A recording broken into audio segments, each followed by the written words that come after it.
has one of the highest levels of press freedom in Asia. But when you think of Taiwanese exports, you probably think computer chips, not journalists. Today, meet two Taiwanese reporters who moved to Southeast Asia, bringing their values of press freedom beyond their nation's borders. Broadcaster Franc Shih shares his journey to becoming a rising journalistic voice in Thailand. And Angie Chen of Taiwan's Central News Agency reflects on more than half a decade reporting from the Philippines. Both Thailand and the Philippines are key regional partners in Taiwan's bid for closer ties with Southeast Asia, part of its new Southbound Policy plan. Welcome to Correspondents, where we go beyond the headlines with reporters from Taiwan and across the region. I'm Andrew Ryan.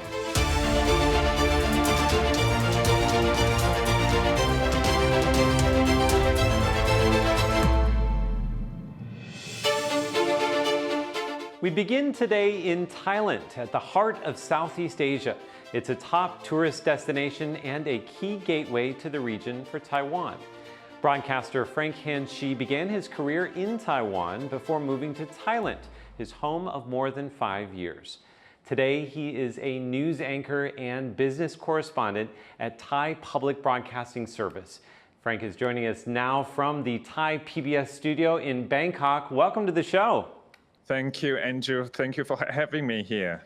Now, Franc, let's talk about how your career began. Tell us about your journey from Taiwan to Thailand.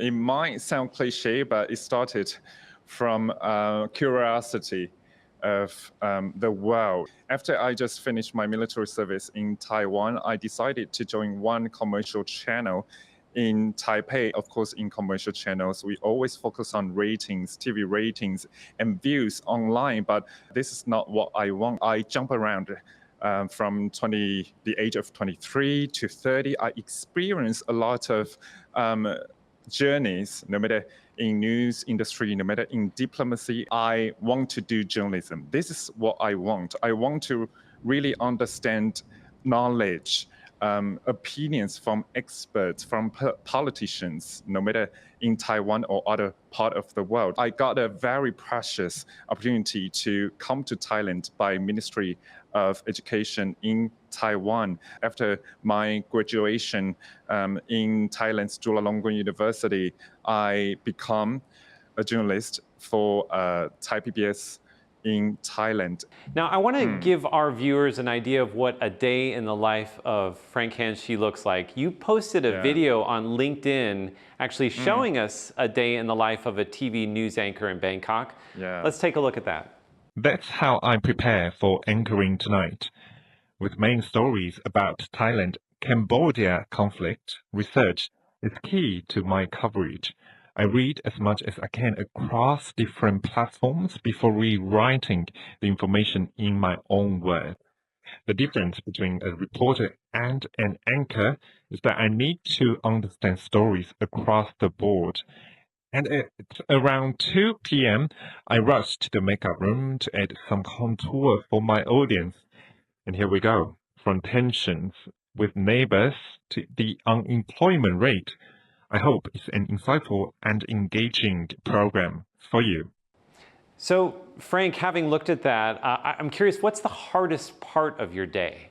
I have to wake up very early to get senses of what happens on the ground right now in terms of talking to my Thai team here to understand what happens in political sphere. And of course, my coverage and my focus is on business and economy. I have to talk to economy desk here to understand what happens, not just in Thailand and around the region too. Fortunately, I think I can read Thai now, so I can get some senses and stories about what is the highlight on the ground right now in political sphere and business. And up until noontime, we have the first round of news gathering and news discussion for our round down at 6 p.m. So actually it's quite difficult, as in, of course, I'm a Taiwanese here. I understand Thai, but some niche of Thai politics might be difficult for me. So I will consult with my Thai colleagues here. What was it like trying to break into mainstream media in Thailand as somebody who is a foreigner in Thailand? During my university time in Chulalongkorn University, actually my professor told me that, Frank, if you want to become a journalist or anchor in Thailand, you have to understand Thai, because most Thai people, of course, they do not speak English. They understand English, but it might be quite difficult for them to speak. So I have to learn Thai. So I tried so hard in my 2-year master program to understand Thai. When we compare Thai politics and Taiwan's politics, it is totally different scenario. So now I can speak Thai, but how to really understand and explain complexity of Thai politics to foreign audiences in Thailand or around the world is very difficult. Is it unusual to have somebody who's non-Thai working in this space? Like when you look around, do you see other people who are from other countries, or is this like quite an unusual thing? We see a lot of international media organizations, they have correspondents in Thailand. In Thai media landscape, I think I'm the only foreign journalist. So I see challenges as in how to break into media landscape in Thailand, as in I have to learn Thai, I have to communicate with Thai people in Thai. I have to understand the cultural perspectives in Thai. I think it's another advantage for Taiwanese to come into Thai media landscape, because I understand Taiwan. I possess Taiwanese blood. I understand Taiwanese cultures. I can easily connect with Taiwan's communities, no matter in business or in diplomacy in Thailand. So I can give Taiwanese perspective in Thailand's coverage. Obviously, Taiwan has freedom of the press. It's one of the freest press environments in Asia. And obviously, when you go to another country, you're bringing not just your language abilities and your cultural background and your understanding of geopolitics from a Taiwanese or an international perspective. What else do you bring to your role in your work in Thailand? Does this kind of understanding of a different kind of press environment, does that inform the work that you do? Of course, in Taiwan, we see different voices on the ground, no matter from commercial channels or from TaiwanPlus or from other public broadcasters here in Taiwan. We see different colors in media landscape, and no matter it's in politics or in business. But in Thailand, it's also this case too. But we have to be careful about politics in a way that we only talk about factual stories, truth, and unbiased content. Of course, we always say that in Taiwan, 爱拼才会赢, right? It means that those who dare to fight will succeed. But of course, this is the way that I always balance myself, because Taiwan and Thailand, of course, we have different cultures here, different perspectives of work environment. So I also try to equilibrate my work pace here. When you were talking about the Thai attitude towards life, it almost sounds antithetical to covering the news. I mean, was that a really difficult thing for you to get used to when you started doing news in Thailand? Sometimes when I work with my Thai colleagues, we use different mindsets to work together. Of course, we want to achieve what we want to pursue and deliver. In Thai public broadcasting service, we always put it in neutral way to get both sides' opinions here. So it's quite a difficult job, because we need to get all sources together, but make it simplified for our audience to understand. What has been the most challenging story for you to cover since you began working at Thai PBS? I would say maybe the interview with Malaysian Prime Minister Anwar Ibrahim. He came to Thailand to attend a meeting call with Paetongtarn Shinawat's father, Thaksin Shinawat, and of course, the Min Aung Hlaing, Myanmar's military leader here. And I had a chance to interview him briefly to talk about Thaksin's case in Thailand too. Malaysia Prime Minister Anwar is a very good friend with Thaksin, but that time there was a rumor that Malaysia Prime Minister Anwar would like to get involved in Thailand's domestic politics. We got message from him, but of course, Prime Minister wouldn't really directly respond to your questions, but this is the timing of the journalistic spirit to chase to get the right answer. Now, I saw that you also have interviewed former President Ma Ying-jeou of Taiwan. Are Taiwan-related stories of interest in Thailand? And if so, what kinds of stories are of most interest there? Taiwan, of course, is one of the the largest, foreign investors in Thailand, top 5 or top 6 all the time in 2024 and 2025. I had a chance to talk to Delta Electronics chairman Jackie Chan in Thailand too, to talk about how Taiwan's innovations and technology help Thailand to develop sustainability initiative for EV charging station or solar panels. So actually Taiwan's technology really helped Thailand grow in terms of innovations here. I talked to the former Commerce Minister of Thailand, Pichai Naritapan, here too. Also, Pichai said that Taiwan is one of the largest PCB printed circuit board manufacturers here in Thailand. And the ministry really wants to invite Taiwan to set a hub, Southeast Asia hub in Thailand too. It's always tricky in Thailand to deliver Taiwan's position in Thailand. Thailand's government still upholds one China policy here. So when we talk about Taiwan in terms of politics, always neutral, and we get stories from two sides and just deliver the fact to Thailand's audience. I want to ask you about China. Now, China, of course, is Thailand's largest trading partner. Thailand also relies heavily on China for its tourism. As a Taiwan journalist who works for mainstream media in Thailand, how do you balance reporting objectively on China, related issues while also navigating kind of the political sensitivities back home in Taiwan?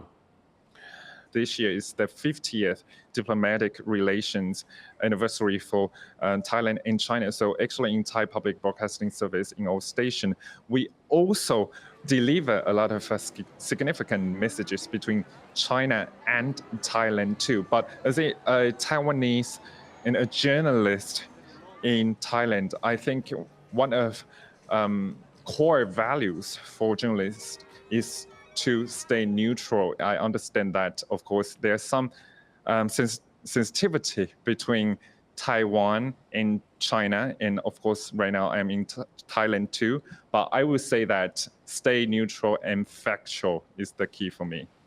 Is fake news a big problem in Thailand? Is that something that you have to deal with in your work?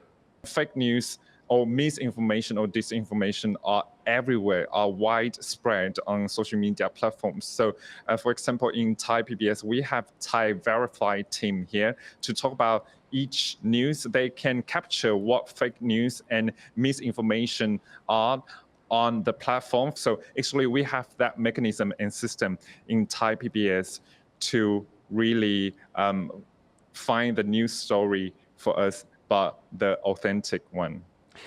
Before we go, Frank, I have one final question for you, and this is something that I've thought a lot about. So having lived here in Taiwan for about 30 years myself, I know that a lot of people confuse Taiwan with Thailand. People ask me if I speak Thai, if I eat Thai food. Does the same thing happen in Thailand?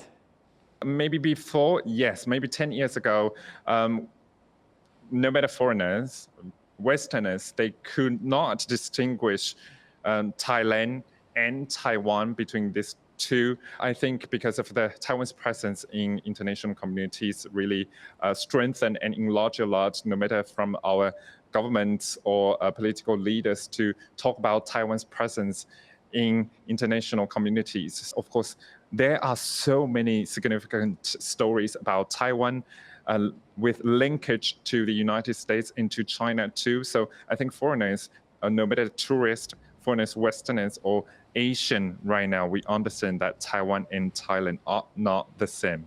And do people know, because you work in English, I'm curious to know, like, do people think that you're Thai? Very good question, Andrew. I'm not sure why, but people always see me as a Thai because maybe I can speak Thai, firstly. And another part because I may eat too much Thai food. So that's why they see me as Thai. But I am very honored to represent Thailand, and Taiwan too, my hometown, to each person, people I met. I will say the only time that people think I'm Taiwanese is if I'm on the phone. When they see me in person, there's no question. No, because I think right now you still, you already possess the Taiwan spirit in your heart. So you can say you are Taiwanese. Well, thank you. I appreciate that. That's also one of the highest compliments. Franc, thanks so much for talking with us today. We've been speaking with Franc Shih from Thai PBS World. Now, in just a moment, we're going to turn our attention to the Philippines and a Taiwanese journalist who reported there for more than half a decade. My conversation with Central News Agency's Angie Chen is up next when the Correspondents continue.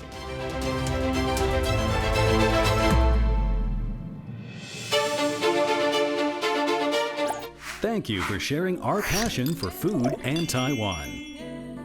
Veggie Island explores the vibrant world of plant-based cuisine. Wow, this is amazing. While Taiwan on the Rocks uncovers the stories and craftsmanship behind every sip. Have you ever tried Taiwanese beer? Are you ready to taste even more of Taiwan?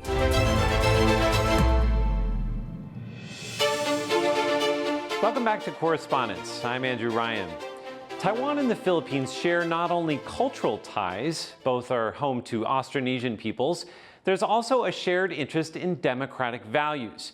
And because the two countries are geographically close, they're also connected by strategic, economic, and security links.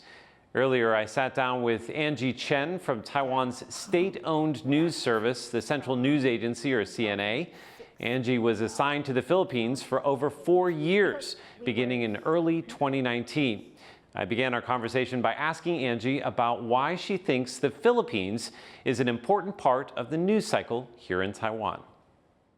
Firstly, it's very near Taiwan because we're neighbors. Yes. But in my opinion, I feel Taiwanese and also Filipinos, we don't understand each other so much. When I was assigned there, that I was kind of like an ambassador to tell what Taiwan is like, to tell Filipinos what Taiwan is like, and also I have to tell Taiwanese what the Philippines is like and let each other know each other more. What was it like adjusting to life in Manila? I really love actually living in Manila. So I love the weather there. And also I mentioned that how friendly people are. There are a lot of things I love about Manila. And the difficulty and the challenges were, yeah, of course, the traffic. I'm curious to know about your communication with reporters in the Philippines. As a journalist, what is it like to communicate with other journalists there? Of course, in the beginning, because nobody knows you, so it was kind of difficult because where to find news and who you should look for help. Most Filipinos are very kind and very friendly, so it's easy to get along with them. I became friends with many of the journalists, so it's a really valuable asset for me.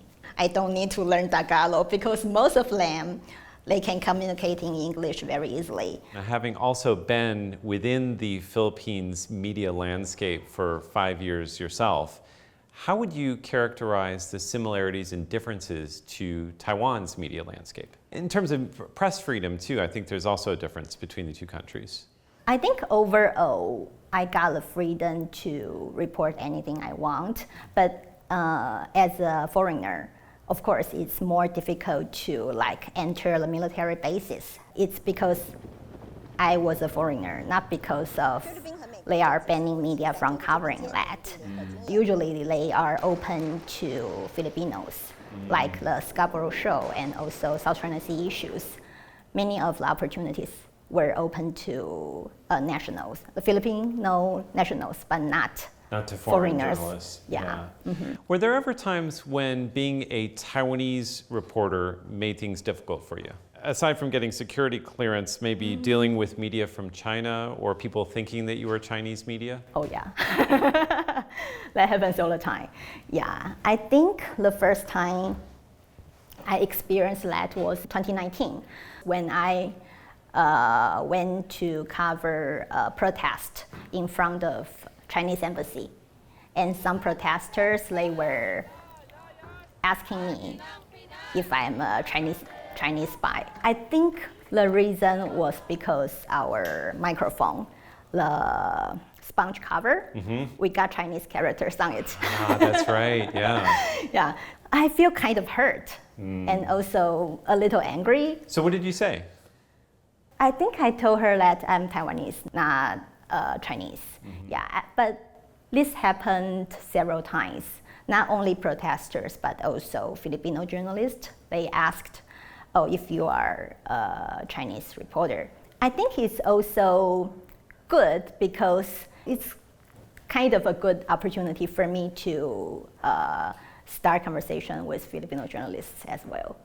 What are the biggest stories that you produced when you were in the Philippines? I know you've covered presidential elections, you've covered the military exercises, Balikatan, multiple times. Yep. For you, what was the most memorable story that you covered? I went to the Thomas show, second Thomas show in 2024 with the Philippine Coast Guard and also with some other foreign outlets. It was a big story at the time because we all know the South China Sea dispute the Philippines has with China. During that time, Chinese Coast Guard, they fire water cannons at the resupply boat to the ship there. During that time, that's a big news. I was one of the first foreign media to get the opportunity to went there with the Coast Guard and also got to witness the moment they fire the water cannons. But that's really incredible that you got that kind of access to go on that boat. I think one of the reasons was that I always appear in Coast Guard press briefings, so they knew me. I think they want more foreign media to tell the story to their nationals, to international audiences. And of course, this is super interesting for people here in Taiwan, and maybe they were thinking about this when they gave you the access, because of course, the South China Sea, there are overlapping claims from the Philippines, from China, and of course, Taiwan also has interests in the region. What was it like to be able to witness that? Actually, I wasn't afraid because I was kind of sure that there won't be any attack on us. They were attacking the resupply boat. Is kind of controversial for us because our media is the Central News Agency, is a government funded media, and because of that, some people think because we have claims over the shores, the islands there, so as a government media, we shouldn't cover that kind of issue. Okay. Because it's controversial, because we think we own that as well. So to be clear, that resupply ship, that actually is a civilian ship that was hired by the Philippines military to bring supplies to this territory which the Philippines claims. It was escorted by Coast Guard ships. You were on one of the Coast Guard ships. Now, as a Taiwanese reporter reporting on these issues of sovereignty, where do you find the line between keeping Taiwan's perspective, but also respecting, what's happening in the Philippines? I think I was telling everybody's stories.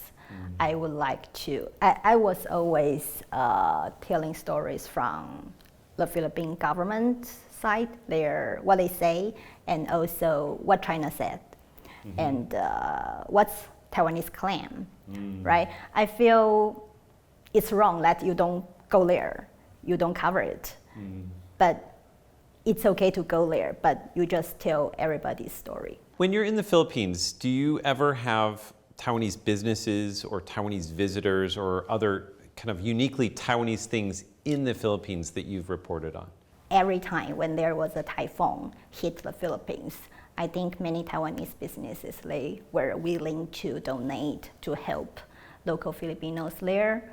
Yeah, I feel it's something quite touching because they were businesses. So usually they earn from the local community there. So they were willing to give back. Almost every single typhoon that hits the Philippines will then often come up and hit Taiwan as well. So often our fates are tied together. Mm-hmm. Yeah, yes, quite literally by the we weather. are really near, and also, that kind of disasters, earthquakes, typhoons. Many Taiwanese may not know that we got research on these topics from Taiwan, and also in the Philippines. We are working together on these topics. After reporting in the Philippines for half a decade, how do you think Taipei and Manila can improve bilateral relations? I really think we should improve our interactions, cultural exchanges. And actually, I see so many Filipino friends, my Filipino friends, and also other Filipinos, they are visiting Taiwan. I think it's really a good sign.